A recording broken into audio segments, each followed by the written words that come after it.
Hello everyone. This is just a quick crash course on how to use your personal mixer monitor system.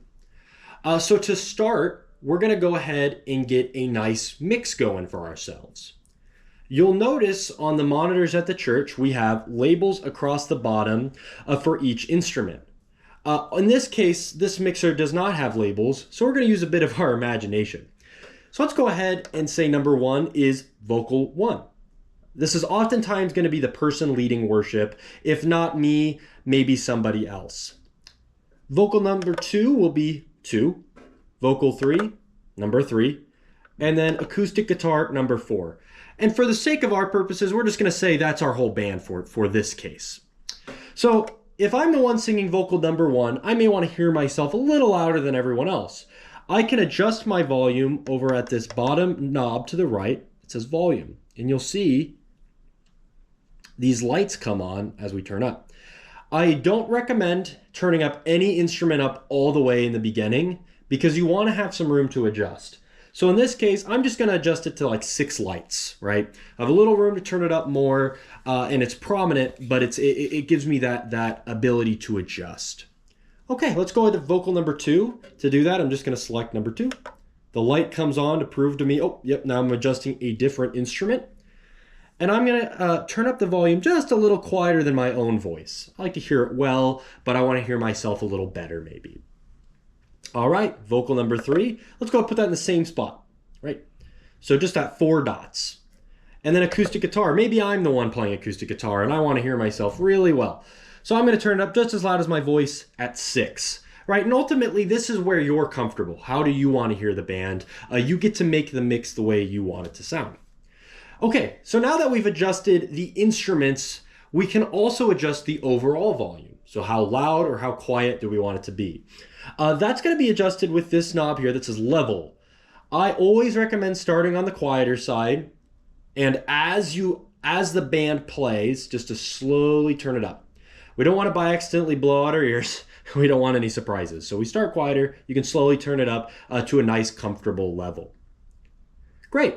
So at this point, you might notice your mix sounds a little cluttered. There is a way we can get more clarity out of our mix with something we call panning.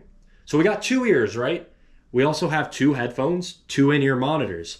And the nice thing about these mixers is they allow us to adjust specifically what instrument goes into which ear.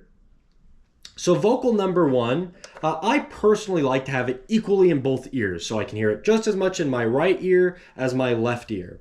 But let's say vocal number 2, let's put a little more of it in our left ear. So as I turn this knob that says pan, you'll see it starts to light up closer to the left side. This is just a visualization to show you, oh, I'm putting more of the second vocalist in my left ear monitor than my right ear monitor. To even this out, I might go to vocal number 3 and do the same thing the opposite way. I'll put a little more of it in the right ear.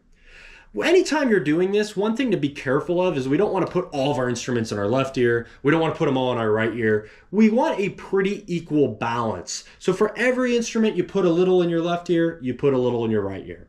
For every instrument you put way in your left ear, you want to put another one way in your right ear, as a general rule of thumb. Again, ultimately, the decision is yours and what you're most comfortable with.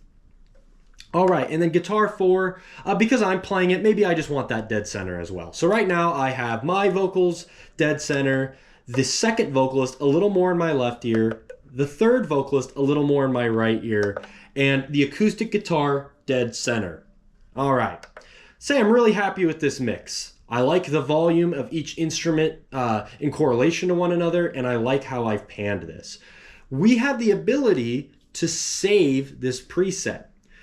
You will now be assigned a number on your mixer so that every time you come in, you can pull up the preset you last used. So this is great. This saves on rehearsal time and ultimately, hopefully, makes it a little bit more of a pleasurable experience for you. So in order to save the preset, once you've found a mix you like, you're going to go to this button that says Store. You're going to hold down on it. Let's say your assigned number is number 1. You're going to click number 1 twice. All right.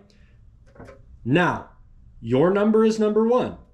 maybe somebody came in and they went and had a whole completely different mix. So you can see I just completely adjusted everything, completely cattywampus compared to what it was. So to bring up your personal mix again, you can hit recall, holding it down, and then press number 1. And then just like that, look at that.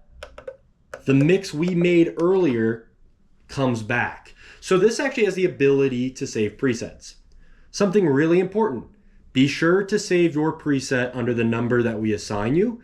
You don't want to overwrite somebody else's. It'll make it more difficult the next time they come in. The other thing is if during that rehearsal you make any adjustments. So maybe you're using the preset you made 4 services ago, but this service you really don't need that much acoustic guitar. You want to make sure at the end you save that so it appears the same next time. So again, we hit store and then your number twice. All right. So that's a rough rundown of how to use your personal mixing monitor. As always, if you have any questions, please let us know. Thank you.